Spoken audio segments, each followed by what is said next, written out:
Welcome to Coach Bites.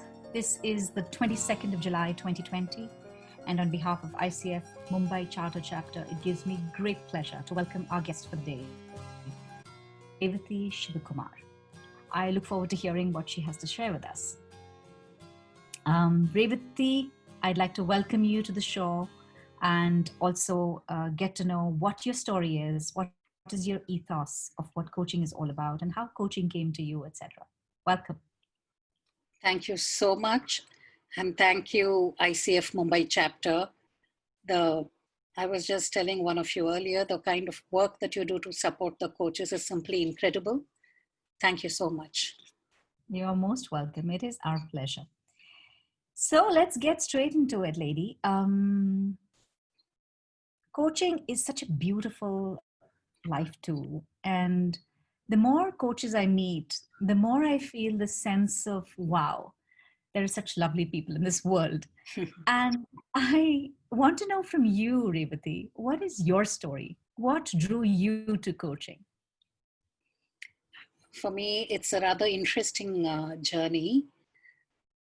I'm a management graduate from IIM Ahmedabad, 1990, and at that time, HR, organization behavior, etc., were not buzzwords. Okay, so I predictably got into the corporate space and investment banking for a while, and then I was in a sabbatical when I did a lot of volunteering for an NGO, which worked in the space of universal well-being. And it was so fulfilling when I spoke to people and they said, oh, we went for the yoga program that you spoke about, and we are now no longer on medication for BP, no longer taking medication for sugar. And I realized that I loved working with people and adding value to their lives and seeing transformation. And I'd also reached a point when I said, I want to experience the same thing in a corporate professional space. And wondering what to do, because I didn't really know much about coaching. I went and met Center for Creative Leadership when I was in Singapore, and they suggested that I explore coaching after talking to me and listening to me. I did some exploration and went ahead and did my coach certification. I got the hours, became an ICF coach, and I started working with companies in this space. And at the same time, I also went ahead and got a whole bunch of psychometric certifications such as MBTI, FIRO-B, and also emotional intelligence.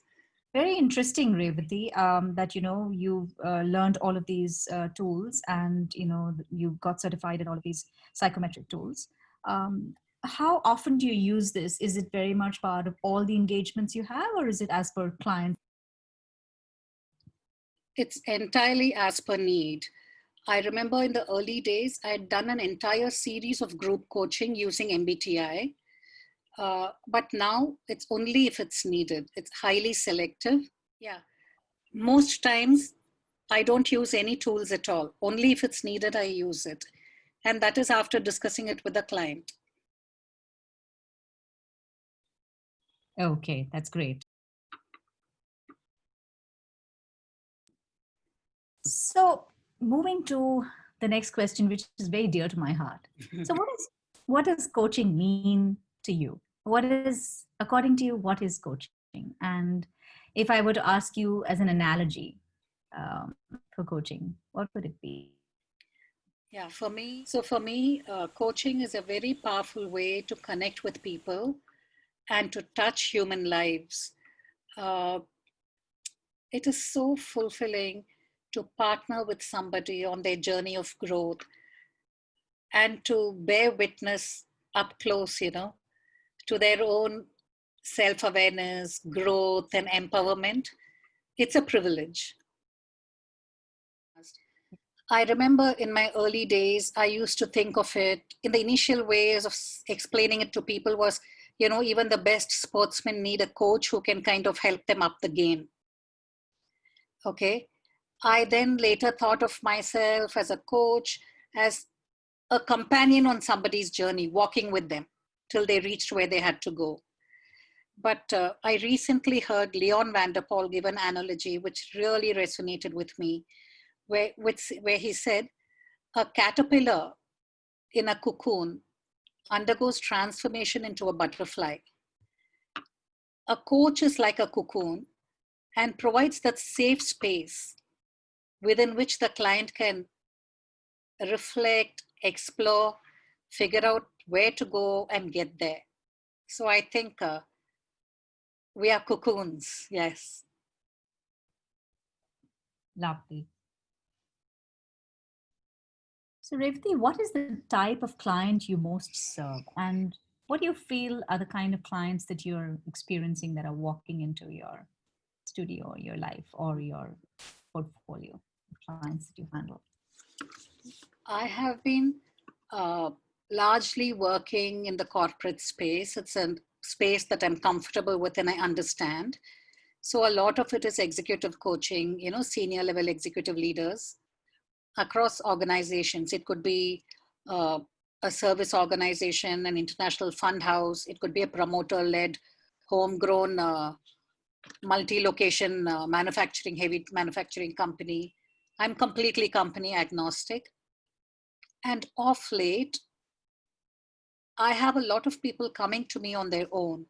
Uh, Many of them are young executives who are facing various challenges, and they find me through networks or through on LinkedIn, and they kind of connect with me and they uh, talk to me about various challenges. I've also done organizational development coaching around employee engagement, helping a company set up and implement 360 and coach on the back of that. Uh, but the organization development coaching, I'd like to think of it as backward integration, because the end of it for me is to bring them to a point where there is coaching, because coaching enables individual transformation, which in turn can serve organizational transformation. So that for me is the pinnacle of the entire journey that I do. Wonderful. So the reason I asked this question is, it's more to understand that, the coaches, the fraternity of our coaches, what are the kind of, clients that are sort of engaging or acknowledging coaching as a life tool and actually availing of it as a service. And I get a variety of answers. It's always nice to know what is it that, you experience as a coach and who is reaching out for coaching as a service. Yes. Yeah. Interesting. Thank you for sharing that. So, the ICF has the core competencies, and from early this year, we've had a new version of them. And as a chapter, we've been trying to educate our members with different formats. We did a webinar. We constantly had WhatsApp webinars. In fact, one of our colleagues, Parinita, has been doing that for us. Yeah. Um, which competency out of all of them, resonates with you the most, and you feel that is really very valuable? I remember when I first started looking at the competencies, my biggest anxiety was active listening. But that is something that I worked on over the years, and I'm able to give space comfortably. My absolute favorite competency, okay, is coaching presence, because I think everything stems from it. Unless I'm fully present, I cannot even listen deeply or actively, do powerful questioning, direct communication. If I am not there fully for the client, I cannot really serve the client. I cannot provide space for the client. It also resonates with me because of my spiritual seeking. And I think in various texts we read, that this moment is the only reality that we have, the power of now. And when we are rooted in this moment, that's all we can ask for. There's no past and no future. And in this moment, there's no ego. And in such a state, we transcend our own personalities and we are there like a vessel for the client. So presence for me every time. when it first struck me, it was such an aha moment for me, really. The kind of synergy or similarity it had to my own spiritual values. So coaching presence. Why am I not surprised? I think I am yet to come across a coach that says coaching presence is not one of their most favorites. It's so true. It is mine too. And it is also extremely difficult to tame. And it takes a lot of hours to be able to finally achieve that kind of presence. And yeah, so that's my leading question to you, that at what stage do you feel a sense of comfort about presence? At what stage, as in during a conversation? No, so I'll reframe the question. So at what stage of your coaching journey did you feel this sense of absolute comfort with presence? Oh, there is no absolute comfort with presence. What for me is there is the absolute need to have presence and love for that particular competency above all. But I think the day I think, okay, I have cracked it, is the day my mind is going to play tricks and presence will go away. It is something that I need to bring afresh into every coaching conversation, regardless of what I've done in the past, because this is about presence. In this moment, with what mindset, with what attitude I'm coming in determines my presence. So it's constant work in progress as far as I'm concerned. When I listen to you say these things, that yes, that presence is something that is work in progress, there's a lot of humility in that statement too. Thank you. And I honor you for that. I acknowledge you for that, really. Thanks. Okay, so moving on, can you share any coaching success story that you had that sort of holds a happy space in your heart? I'm sure all your sessions, all your coaches, you must have a fond liking for. Yeah. But, is there anyone, not coachy, but any coaching situation or a story that you'd like to share with us? Yeah, a couple of them really that kind of stand out. One is with this organization, I've been doing extensive work, and I was told a lot by various people about this particular client whom I was yet to meet and coach. And this person was the Himalayan Yeti, the Loch Ness Monster, and everything, Frankenstein, all rolled into one, as per the scuttlebutt and everything that everyone had to say.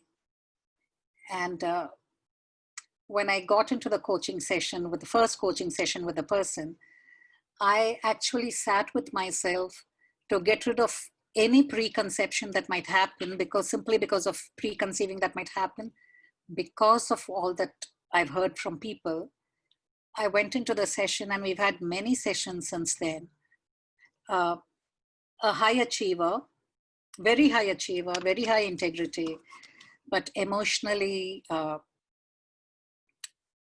very trigger happy in terms of emotions and anger. They have since then, I'm saying they to be gender agnostic, they have since then become much calmer, built a lot of bridges within the organization. Relationships have really improved, and without the friction of having to balance and handle relationships, they're doing better and better. So that is something that really makes me very happy. So that is one thing I would like to share. And another story is an individual who came referred to me by somebody, not a corporate. 5 minutes into the first conversation, they mentioned having attempted self-harm a few times. I was completely shaken because it really tested my presence, and I mentally panicked for a few seconds. I managed to collect myself, focus, worked with them. later spoke to a mentor, and then decided to go ahead and did 2 more sessions with them. By the time the second session started, their voice had changed and they were much happier. And the third session started with them saying, "Good afternoon, ma'am. My life has transformed." And they're doing really well. I once or twice did check in on WhatsApp to see how they're doing.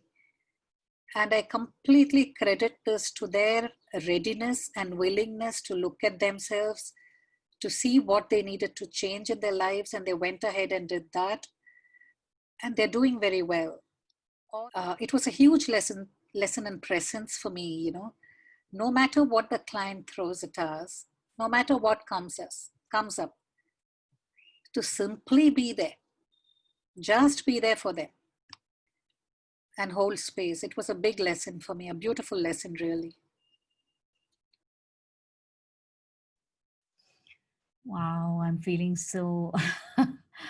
Yeah, I know exactly what you're saying there, and just being there with them is just such an important thing. And Yeah. most people just do not have that. They don't have that safe space where someone will actually listen in without judgment, and that's exactly what we coaches do, and it is so powerful. I can Yes. just imagine what you would have been through, Revati. um, like you said earlier in the call, we feel we are so privileged to have this opportunity. Really. From that, so Revati, why do you think coaching is a critical tool in today's times?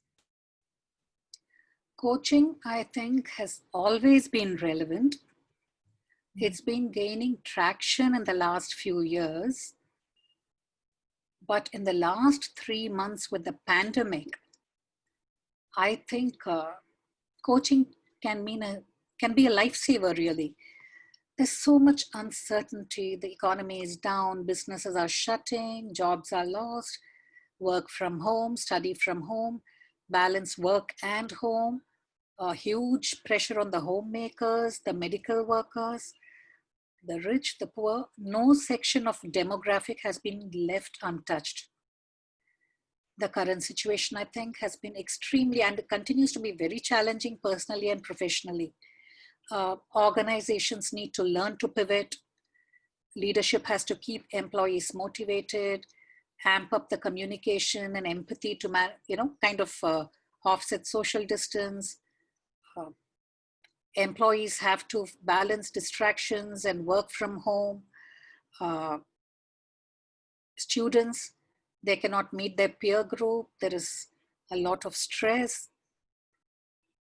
There is so much. And for the homemakers, having to be constantly managing a full house when they used to earlier get a few hours to themselves.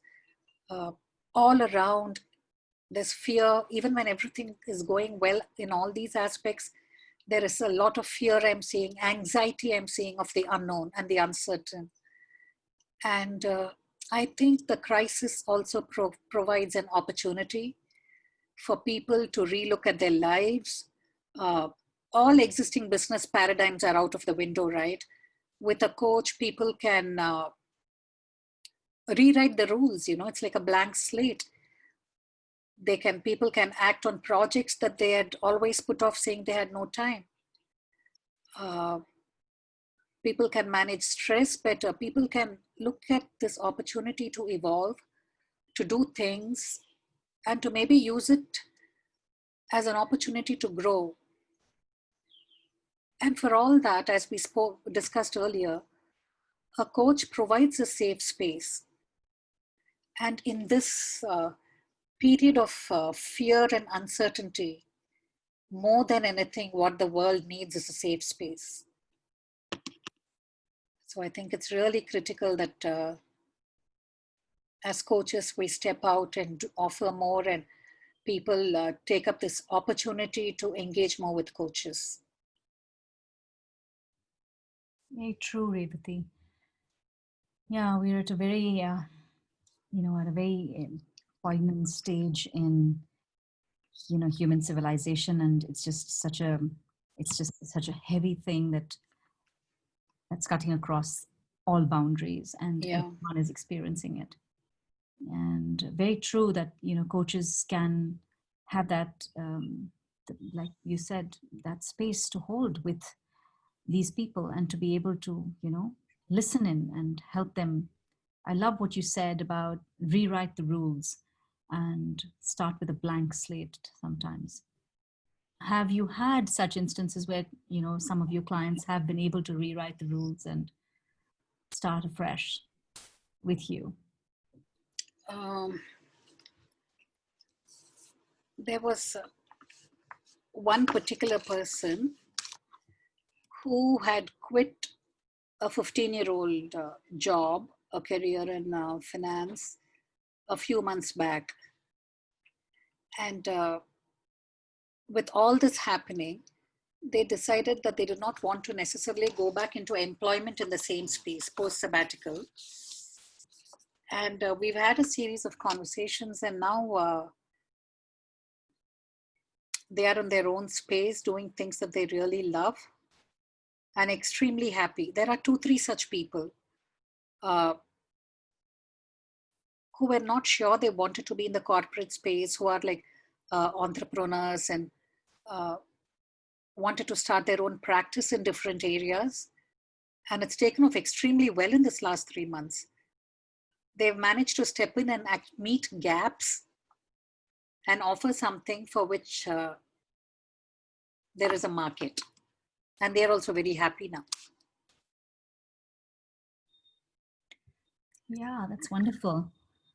So Revathi, my last question for you is, what would you like to say to the world at large about why they should consider coaching as a life tool and why coaching should be part of their lives? There are so many things like we discussed earlier. One is, if I were to use an analogy, okay, let's say you're swimming in the ocean. Okay. Sometimes coaching can be an actual lifeline if you're adrift, okay, to help you find the way to shore. That is one thing that comes to mind. Another thing is, you might say, I'm not adrift. I know where I'm going. Maybe I'm a little tired. So then coaching can give you the buoyancy to get where you want to go more easily and effortlessly. Coaching is your friend. Coaching is a space for your well-being and your growth, for you to find your way if you need to. But if you already know your way, to help you get there more effortlessly. It is not always about being stuck and getting unstuck, but maybe it is about taking you from good to great and from great to outstanding. It's a possibility. Coaching is a possibility that's available to everybody. And we as coaches are here to offer it to all of you. Wow, that was awesome. That was lovely, lady. Thank you so much. You are so, you speak so well. And I can just imagine your coaches feeling such a sense of comfort when you must be coaching them. So thank you so much. It was... Sorry, go ahead, please. No, it was wonderful chatting with you. Your questions also made me reflect, because these are not things I'm sitting and thinking about on a daily basis, right? And as I reflect and as I talk to you, I realize that I have found my ikigai with coaching. So life is good. Awesome. I'm so happy for you, Revathi. That's amazing. I love the way you say I've found my ikigai with coaching and life is good. Thank you so much. You just made the LG motto your own, truly yours. You own it. It's amazing. Thank you. Thank you, Priya. It's been amazing being here. And being a part of ICF Mumbai Chapter is one of the best things that I have done to be able to interact with all of you. And it's a gift that keeps on giving. Thank you. Thank you so much for sharing your time with us, Revathi. It has been an absolute pleasure. And on behalf of ICF Mumbai Charter Chapter, this is Priya Sharma Shaikh. Signing off until next time. Be safe and keep coaching.